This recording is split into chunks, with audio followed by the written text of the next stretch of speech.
Hello everyone from Math 2200, Discrete Mathematics. Professor Wenson here again with a video on your ZyBooks Section 8.3 titled Summations. Now if you've taken a calculus class before, Calc 1, Calc 2, you've seen summation notation before. So I'm hoping that this section here is a bit of a review for the most part, and it does get into some skills that'll be useful in a later course, like if you go on to take differential equations. There is a skill that we're going to go over in this section that'll be useful there, a change of variables in a summation. Right. So, summation notation is used to express the sum of terms in a numerical sequence. All right, so if you're, say here's the terms of some sequence with certain indexes and indices, right, S through T. If I want to indicate that I'm adding these terms up, I'm going to use this sigma notation. This big E looking thing is called sigma. It's the Greek letter sigma. And you have an index variable. I start from I equals S all the way up to T. This just gives me the first, the first index, the index of the first term I want to add, and the top value gives me the index of the last term I want to add. And then you hit every term in between. You keep adding one to the index to add these terms of the sequence called AI. And the variable I, I've mentioned the word already. The variable I is called the index of the summation. That value S, that first value of the index is called the lower limit, right, and below the sigma. The value T is called the upper limit, right? That's the final term you want to add, the final value of the index for the terms you want to add, called the upper limit of the summation. Right, and any variable name could be used for the index. It doesn't have to be I. You're going to see like I's and J's and K's and L's in here. Those are the most common, but it could be anything, as long as you're not using it somewhere else as well. And as mentioned, the capital letter sigma is used to denote the fact that the terms are to be added together. All right, so let me just show you how this works. Now, when you see the notation written out with the sigma, that's going to be called summation form. And then when you actually write out all the terms of the sum, that's called expanded form. And you're also going to have to pay attention to how parentheses are placed. If you don't have parentheses around the expression after the sigma, then you're only going to be adding, like here, you're only going to be adding terms for the expression immediately touching the sigma, and then the plus one would come after. So, setting up your parenthese placement is important.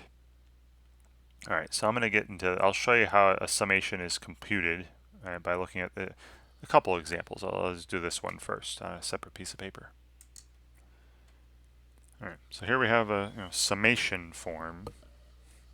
All right, this is in with the sigma notation there. This is in summation form. And we have a description of the terms of the sequence here.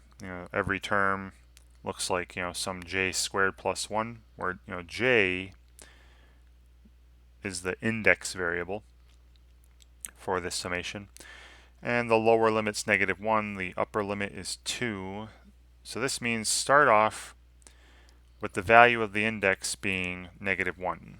Right, so the first term of the sum, so I'm going to write it in that expanded form over here, where we actually write out the sum of all the terms. So I plug in -1 for j, so the first term is -1 squared plus 1. Right. There's the first term of the sequence that we're adding. Plus, and then I keep increasing, just like in a sequence, you just keep increasing the value of the index by 1. So if I start off with, j equals -1, the next term will have j equals 0. So for the next term, I plug in 0 for j, so we have 0 squared plus 1.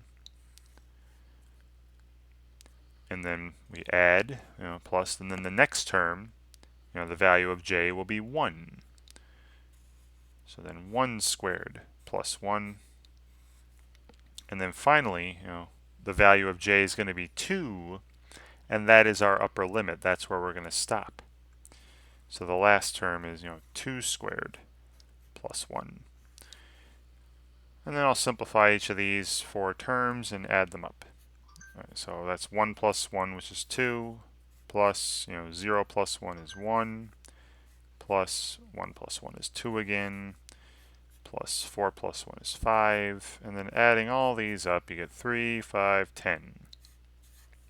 There's this sum computed. And they show you that in the animation. All right, they run through all the different values of j, add them up, 10. Exactly like I showed you. All right, so let's do that again. I actually did this earlier, but wasn't recording by accident. So you can read this first one. I'll do the second one. All right, I'll do the second one here. Again, my apologies. Like I said, I was recording this earlier and realized after a while that I wasn't recording, and it was all messed up. So that's why you're seeing some of these with the correct in there already. Okay, so let me go to a piece of paper and put in that second sum and do the same thing. All right, so we have the sum. All right, anytime you see sigma, there's a summation. The index variable is again j, and we're going from j equals 0 to 2. And then in parentheses after is the expression describing the terms of the sequence that we're adding. Right? So it's the quantity j plus 1 squared. Right, so again, we'll start off first term of the sum in expanded form. Put in the value of 0, the lower limit. So we have 0 plus 1 squared. Then plus, and then increase the value of the index by 1. So now plug in 1 for j, 1 plus 1 squared. And then finally, again the upper value is 2. It's not always 2, but it happened to be so for these first couple of examples. Plug in 2 for j, and the last term will be 2 plus 1 squared. Just keep writing this rule over and over and over again, just with different values of j. And we simplify. This is just 1 squared, which is 1. This is 2 squared, which is 4. This is 3 squared, which is 9. And 1 plus 4 plus 9 is 14. And there's our sum computed. All right. So back here, 14. Let's check it out. Cool. Again, hopefully that's pretty easy. All right, then you have a skill that you're being taught about pulling out a final term from a summation. And this is going to be a useful skill when we go into the next sections of Chapter 8. When we start doing proofs, proving statements using the principle of mathematical induction. We're going to be proving some statements about sums, where in some instances it'll be useful to pull some terms out of the sum. Right. So I'm going to show you the example they're giving you here. So if I want to pull out the final term of this sum here, let me show you what they mean by that. All right, so we have this sum. Right, the sum from, again, the index variable is j, and it's starting at 1, and then going up to j equals n of this j plus 1 squared. Right, the terms all look like this, sum j plus 1 squared. All right, so if I was to write this, if I was to expand this, now I don't know what n is, so I don't know how far to go, but I'm going to write it out anyway. Like, first I plug in j plus 1, right? So that'd be, first I plug in 1 for j, so it'd be 1 plus 1 squared, and plus, and then I'd plug in 2 for j, so I'd have 2 plus 1 squared. then I'd plug in 3 for j, then I'd plug in 4 for j, and so on. And I'll do a little dot, dot, dot there, an ellipsis. Eventually, I'd get, I end at n. Right. So eventually, I'll get up to the point where I'm plugging in, n minus 2, right? This is 2 before n. I'll plug in n minus 2 for j. Then after that, I'd plug in n minus 1 for j. And then finally, I'd plug in, the last value, n for j, and get all this. Now, the final term is when that j equals n, right? This guy here. Right, this plus n plus 1 squared, that's the final term. So what they mean by, pulling out the final term is just writing the final term, plus this n plus 1 squared, and then writing all the junk before it in summation notation. So this sum here, right, all the stuff before it, it's the same sum, right? It's the same sum, j plus 1 squared, you're starting with j equals 1 to j equals 2 to j equals 4, but instead of ending at n, right, because I pulled that final term out, instead of ending at n, I'm ending at j equals n minus 1. So it's the same exact sum I'm going to write. So that's this blue stuff. Same exact sum from, but instead of going from j equals 1 to n, I'm going from j equals 1 to j equals n minus 1. And then, the terms all look the same. It's still that j plus 1 squared. But the final term is pulled out. Right? So it's the same sum, but, with the final term written on its own.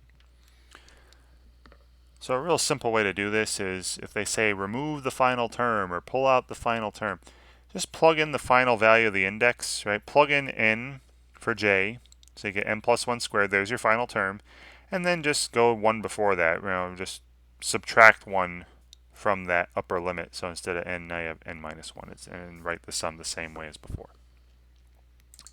Pretty easy. So you see they're doing that here. And again, I did that already. Like I said, I was recording this earlier and wasn't really recording it. I accidentally hit stop or something. But you see here, what would be the final term of this sum? It would be 2 to the nth. So you see the plus 2 to the nth at the end. And then the sum before it would be from j equals 0 up to n minus 1. You see that sum written here. Same thing down here. What would be the final term? I plug in n plus 2 for j. Now n plus 2 minus 1 is just n plus 1. So the final term would be 2 to the n plus 1. You're seeing that here. 2 to the n plus 1. And then the sum before it would be from j equals 0 to n plus 1. Not n plus 2, right? The one before it. So you see the sum from j equals 0 to n plus 1 here. So again, hopefully that's easy enough. And again, I did well, I didn't do this challenge. I'll do this challenge part. All the challenge is just removing a final term. So here, fill in the missing values such that the final term is pulled out of the summation. So I have the sum from I equals 1 to 9 of these terms that look like this, I plus 3. What would be the final term? Well, when I equals 9, 9 plus 3 is 12. The final term here that I'm putting on the end is plus 12. And then the sum is, see how it's written exactly the same way, but now all the stuff before it would be the sum from I equals 1 to 8. And it's that simple, and there's another couple levels of that. All right, so now we get into a really useful skill for when you're going to need this kind of a skill, this change of variables and summations. You're going to need this skill in differential equations for sure. All right, if you're going into a differential equations course, when you're trying to solve a differential equation, find a series solution, a summation solution to a differential equation. very often you're going to have to change variables or remove terms. This removing of terms from a sum is also a useful skill that you're going to need. All right, so here, when a variable is used to denote the lower or upper limit of a sum, the value of the variable must be provided in order to evaluate the sum. So in the summation below, the value of the sum depends on the variable n. I have the sum from j equals 1 to j equals n, right? That's the last value of these terms that look like this, j plus 2 cubed. Now, by contrast, the variable j used for the index is internal to the sum. It can be replaced with any other variable you wish. Instead of having j equals 1 to n of j plus 2 cubed, I could have it k equals 1 to n of k plus 2 cubed, and it would be the same exact sum. They'd represent the same sum, have the same terms. All they did was replace the j's with k's. No difference. Now, more complex substitutions can be done for the index variable, which require that the upper and lower limit be adjusted. So consider the substitution I equals k plus 2. All right, so I'm going to take this previous, so I'm going to do this on paper. Take this previous sum here, the sum from k equals 1 to n of k plus 2 cubed. And I'm going to replace the k plus 2 with a single letter, just to simplify the expression, with I, and see what happens. You're going to see that I'm going to have to change the lower limit and upper limit, because we're going to use I instead of k, so that we get the same exact sum. So here's the sum I'm talking about. Now again, very often, and you can do this on your own too, the expression here, k plus 2 cubed, it's not that complicated an expression, but very often you might want to make a substitution so that it's less complicated looking. So I could substitute, instead of k plus 2, call it something else. Just a single letter, like they had there, I. Right? So now I have the sum. Now I'm not going to write limits yet. I equals what to what. Instead of k plus 2 cubed, I'm calling k plus 2i, so now this will be I cubed. And then what I want to do now is set up the lower and upper limit so that this sum is exactly the same as this sum, has exactly the same terms. Well, let's see what the terms would look like. It'd be very useful, help you out to write out some terms in expanded form. Well, when k equals 1, what is this? This is 3 cubed. So you have 3 cubed. Plus, and then when k equals 2, you'd have the next term would be 4 cubed. Plus, and then all the way up to the last term would be when k is n, would be n plus 2 cubed. So, this sum here, with just I cubed, if I wanted to have the exact same terms as this sum, I'll start with I equals 3. So now my lower limit is 3 instead of 1. See how the first term would be 3 cubed? Exactly like the first term there. And the last term is n plus 2 cubed, so I'll just have I be n plus 2 in the last term. All right, have the upper limit be n plus 2. And this would be the exact same sum. So if you make more complex substitutions, instead of just replacing k with I, replacing k plus 2 with I, oops, I put same, I meant same sum. You're going to also have to change the lower and upper limits so that you get the exact same sum, right? If I start with I equals 3, that's going to be 3 cubed plus, and then 4 cubed plus, and then 5 cubed. And it will end with I equals n plus 2 plus n plus 2 cubed. And I get the exact same terms as I had before, only now with a different variable, and a different index variable, and different limits. Now another way you could have done this is, hey, I'm replacing k plus 2 with I, right? So I changed that to I cubed, cool. And then let's look at the lower limits and upper limits separately. Now the lower limit is, k equals 1. Well, if I replace k with 1, then we'll have 1 plus 2 equals I, meaning that I equals 3 is like the new lower limit. And you see that here, right? I equals 3. And then what was the old upper limit? All right, so the old upper limit was k equals n, right? K equals n. Well, if I plug this into my substitution formula, if I replace k with n, then you'd have n plus 2 equals I. And there's the new upper limit, right? You see there, I equals n plus 2. So if you can just take the old limits, plug it into the substitution, and find the new limits.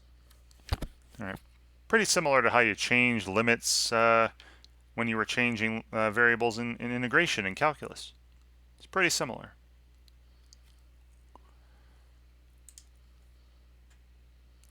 All right, so they go through that example.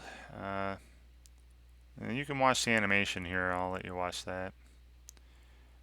All right, so let's do it again. Let's do it here. Now they're telling you what to substitute for. All right.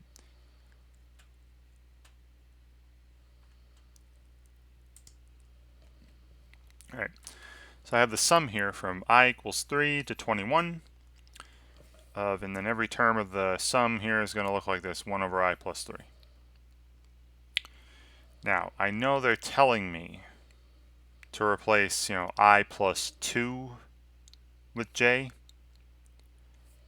They're saying let j equal, I plus 2.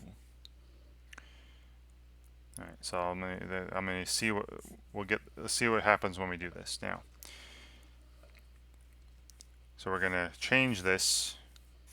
I want the same sum. I want these to be the same, have the same exact terms and everything, be the same value. But from j equals some lower limit to some upper limit. Now, the old lower limit. Now, if I was 3, j would be 5. All right, so we're starting with j equals 5. The old upper limit was 20. I equals 21. If I was 21, j would be 23, right? 21 plus 2. So the new upper limit is going to be j equals 23. Now we just got to change the expression so that it involves j's and not i's. Now if j is I plus 2 and this has I plus 3, now if I add 1 to both sides here, that means j plus 1 is I plus 3, right? Just adding 1 to both sides. So the I plus 3 I'm seeing here can be replaced with j plus 1. So instead of 1 over I plus 3, it's 1 over j plus 1. And let's see if these actually give us the same terms, right? Looking up here, what would be the first term? It would be 1/6 plus 1/7 plus ... all the way up to 1/24, right? All the way up to 1/24 when I is 21. What's this sum? When j is 5, first term is 1/6. Then when j is 6, you got 1/7 plus all the way up. And when j is 23, you have 1/24. They're exactly the same sum. Fantastic. Check on that. Now, personally, I would replace I plus 3 with j. Just so I have a single variable down there. But that's just me. You can make any replacement you want. Just make sure that when you make the replacements, you're also changing the lower and upper limit so that the sums have exactly the same terms, that they still are exactly the same value. So what's the lower limit here with an index of j? That was 5. What's the upper limit? That was 23. Right. Give an expression for I. I in terms of j. So just go. Look, they said j is I plus 2. So I would be j minus 2. Real tough. Just take your substitution and solve for I, j minus 2. And then if I replace I with j minus 2, j minus 2 plus 3 is j plus 1. I already said we're going to replace I plus 3 with j plus 1. J plus 1 is what you're replacing I plus 2 with. Okay, cool. All right, and finally, I think this is the final part. Yeah. closed forms of sums. All right, so you've seen summation form, you've seen expanded form. All right, this is another form. A closed form for a sum is a mathematical expression that expresses the value of the sum without summation notation. There are closed form expressions for some, although not all, of the summations that arise naturally in scientific applications. For example, there is a closed form expression for the sum of terms in an arithmetic sequence. They're giving here. And I think they might give you the one, yeah, for geometric as well. And let's see what else. Yeah, so that's what. So they're giving us these closed forms. Now I'm going to actually develop these. I'll show you where these come from. All right. So let's take a look at arithmetic sums and then geometric sums. All right.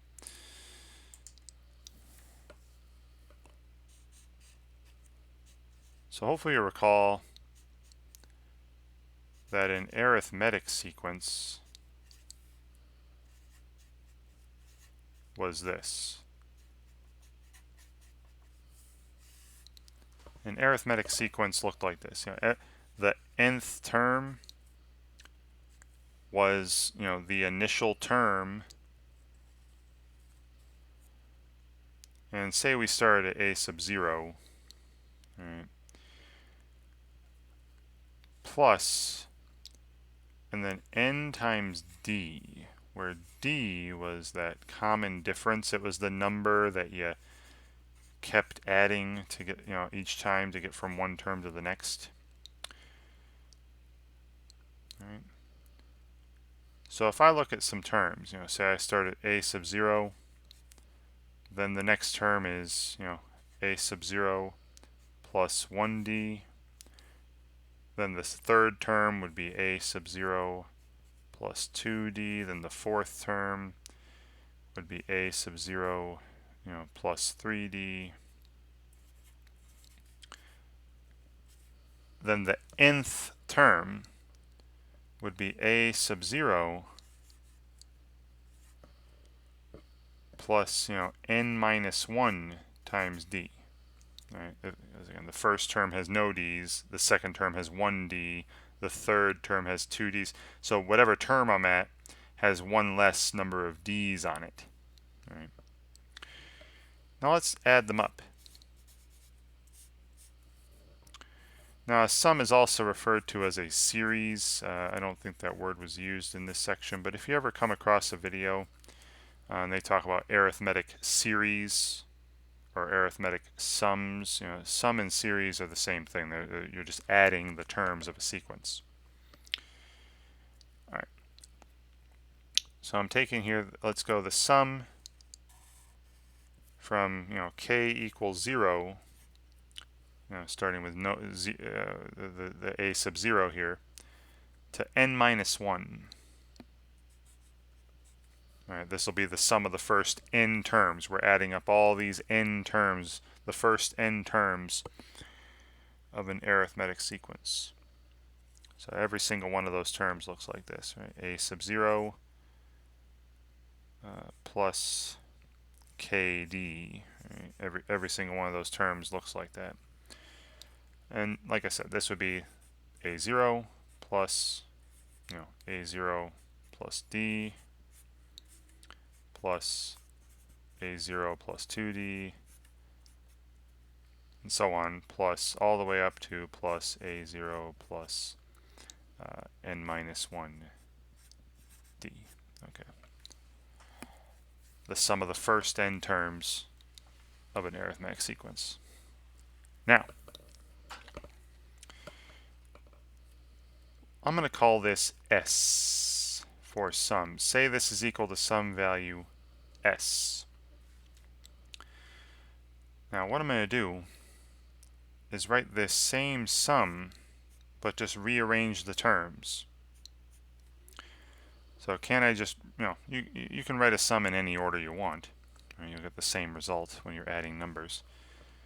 So if I take a0 plus, n minus 1d first, plus, and then a0 plus n minus 2d, plus all the way down to, a0 plus 2d, plus a0 plus 1d, plus a0. And I probably should have had these lined up, lined up better. They're the same thing. And what I'm going to do is I'm going to add both sides of the equations together. So if I add these, I get 2 times the sum, 2s. And then over here, if I add this term to this term, this term to this term, you see that I have, 2a0 plus n minus 1d.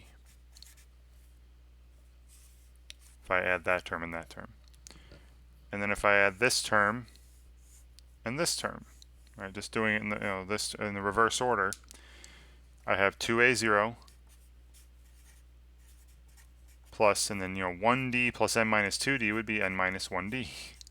And you see how I get the same thing, this same thing over and over again, all n times, right, until I get to the last terms, adding the last terms, this last term plus this last term. So plus dot dot dot, and then 2a0 again plus n minus 1d. So this is the same thing n times, right, because I was adding n terms here. So what I have is 2 times this sum is n times 2a0 plus n minus 1d. And then I just divide by 2. And and this is where this formula is coming from. And they distribute the n here, and then, so I distribute the n, divide everything by 2. So our sum, the sum from k equals 0 to n minus 1 of, a0, well, they just use a, but a0 plus kd, the sum of an arithmetic sequence, is, if I distribute the n and cut everything in half, you'll have n times a0 plus, and then n minus 1 times n times d divided by 2. And this thing over here, the way to express the sum without sigma notation is called the closed form of the sum. All right.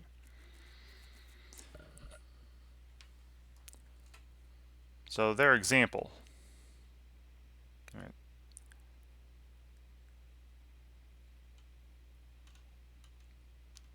The example they give is this.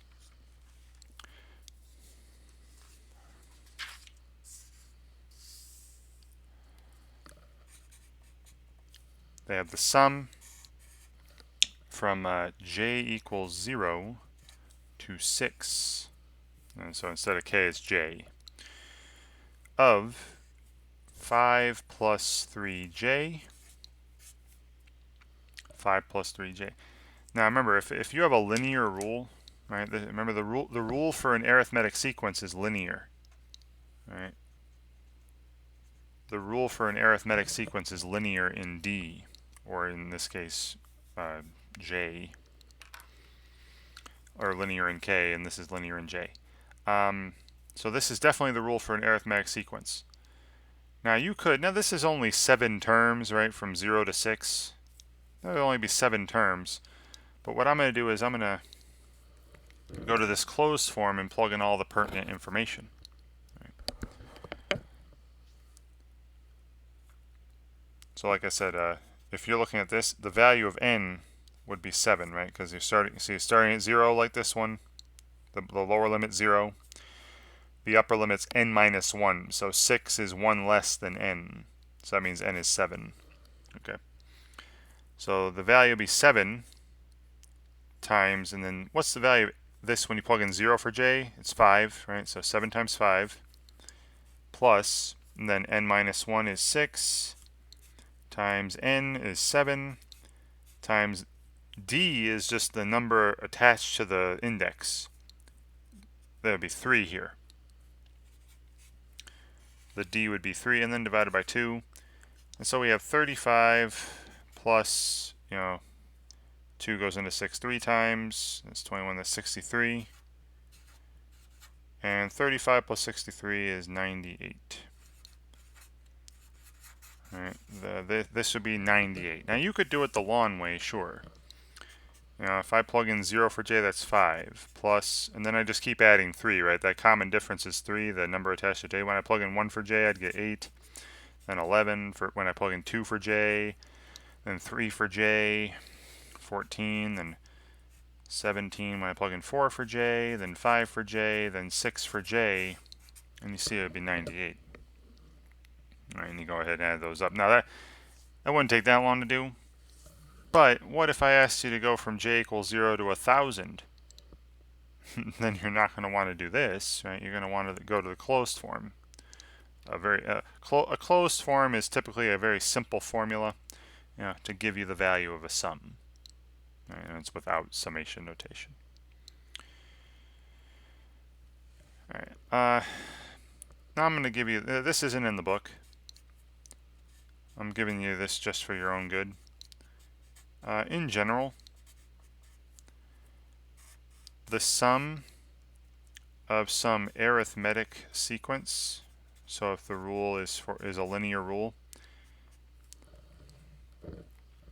the sum of an arithmetic sequence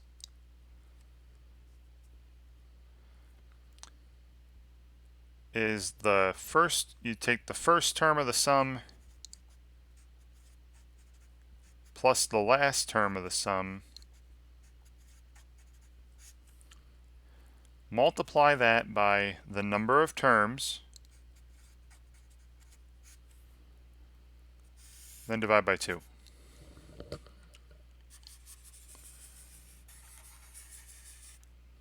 That's really what I had up here.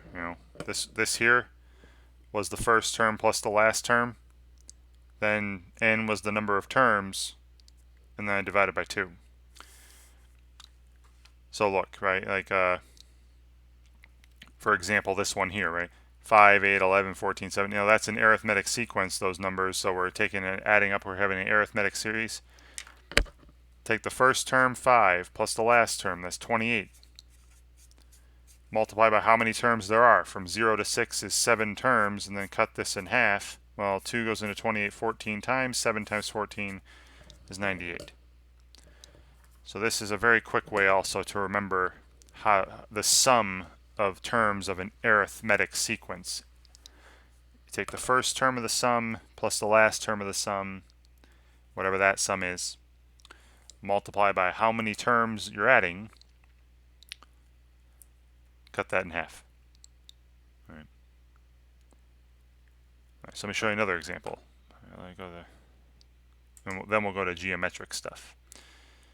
So here they give us one. Now notice this rule here is a linear, right? You see k to the first, that's a linear rule, right? It's like 0 plus 1k. So, yeah, let's we'll write that out and we'll take a look on paper.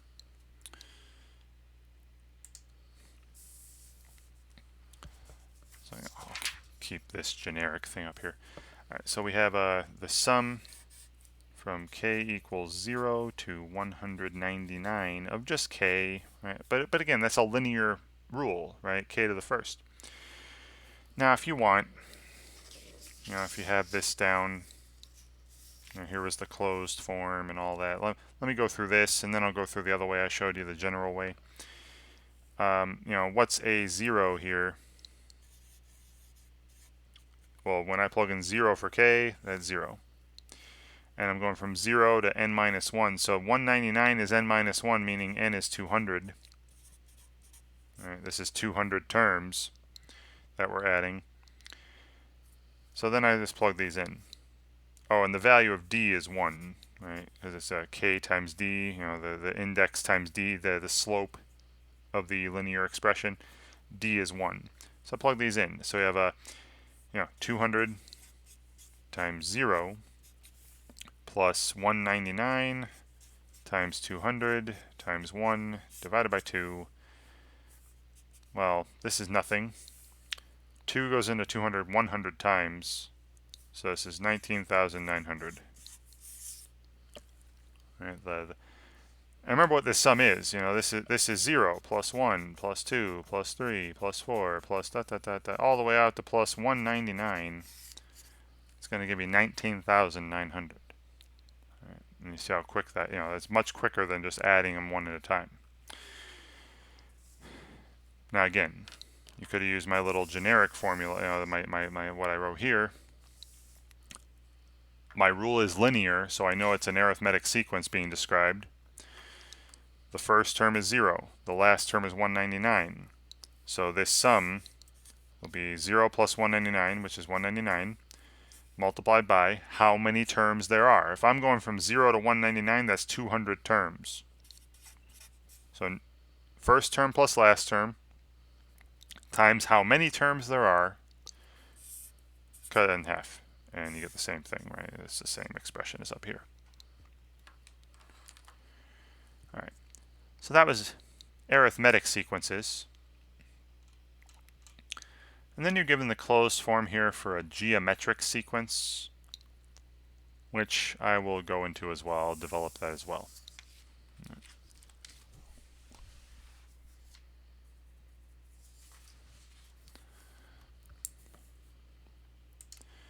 All right, so hopefully you recall from last section, remember a geometric sequence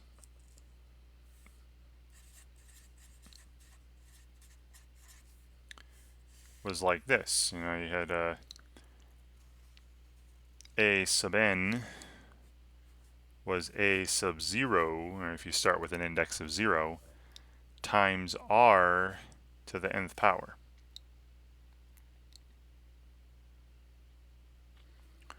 Where r was, that common ratio.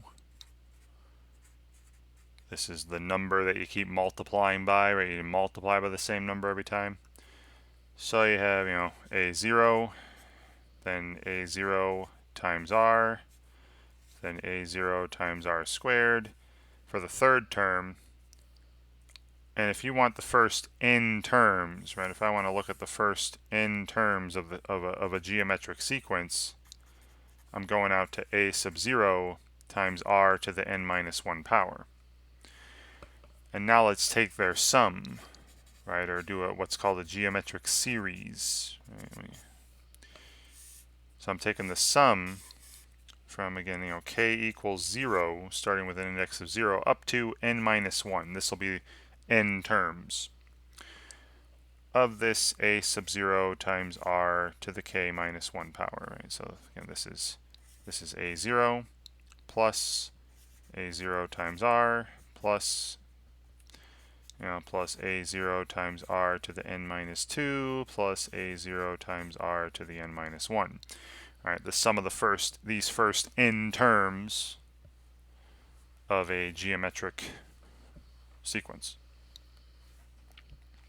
Okay. So again, I'm going to call this, say this sum is S. So now what I'm going to do, instead of, just rearranging things, and doing addition, because you do addition for arithmetic, right, arithmetic sequences. I'm going to multiply by this r. Take r times s. And that's just multiplying every single term by r. So you have a0 times r plus a0 times r squared. All right, and then this would become a0 times r to the n minus 1, and then this last term would become a0 times r to the nth. All the powers of r would increase by 1. And then we subtract. Subtract the sides. So see how these would go all the way down. The only terms that wouldn't cancel are the first term of this sum and the last term of this one.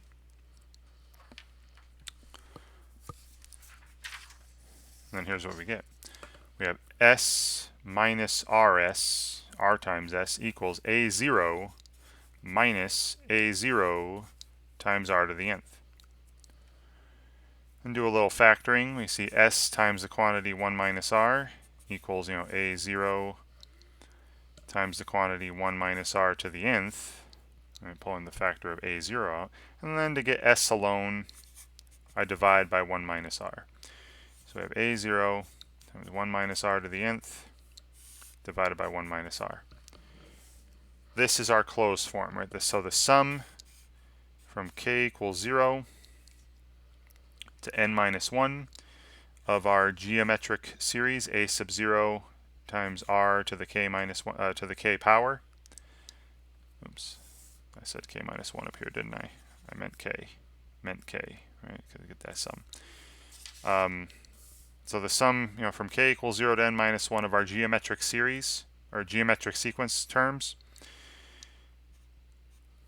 the closed form is this. It's a sub 0 times, 1 minus r to the nth power divided by 1 minus r in the denominator there. Again, this right side without the sigma is called the closed form of that sum. It's a formula that gives us, the value of the sum. All right. So their first example, and then again I'll write up a little generic way of remembering this.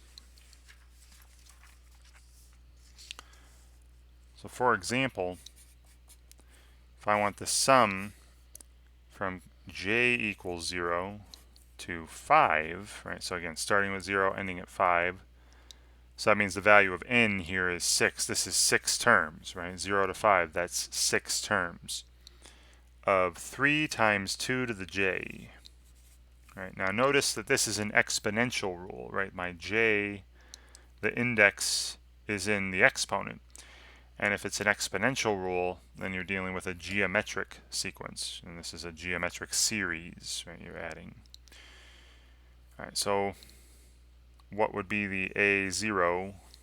What would be when j equals 0? It'd just be 3. And the value of r here is the base on the exponent. That's 2, right? The common ratio. And so I can plug these values into this expression on the other side, and we'll get this sum. a0 is 3 times the quantity 1 minus 2 to the 6th divided by 1 minus 2. So that's 3 times 1 minus 64 divided by negative 1. Now 1 minus 64 is negative 63 divided by negative 1 would be positive 63. 3 times 63 is 189. So this sum is 189. Now if you were now there's only 6 terms, so you could have done it without the formula. This would be 3 plus 6 plus, just keep multiplying by 2. This is when j equals 1. When j equals 2, 12 plus 24 when j equals, so 0, 1, 2, 3, plus 48 when j is 4, plus 96 when j is 5, and that's it. And those add up to 189, and you could have tested that on your own as well. But what if, right, what if I wanted the sum from j equals 0 to 50? I don't want to do this, for 50 terms. So it's much easier to go to the closed form. Right, much easier to go to the closed form. So in general, though, in general for a geometric series, the sum of terms of a geometric sequence.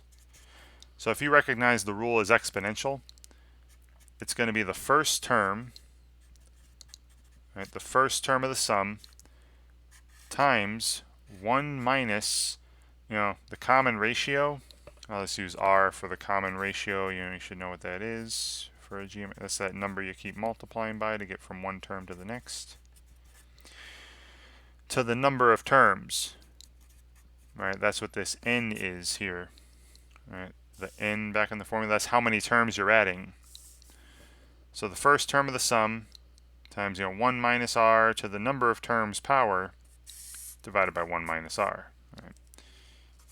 So this is another way to think about it when you're adding up terms of a geometric sequence. And I'll just do one more example. Back to the participation activity, and that's it. Right. So here, sum from k equals 0 to 9 of 2 to the k. Now 0 to 9 is 10 terms. Right. So again, I'll write this out.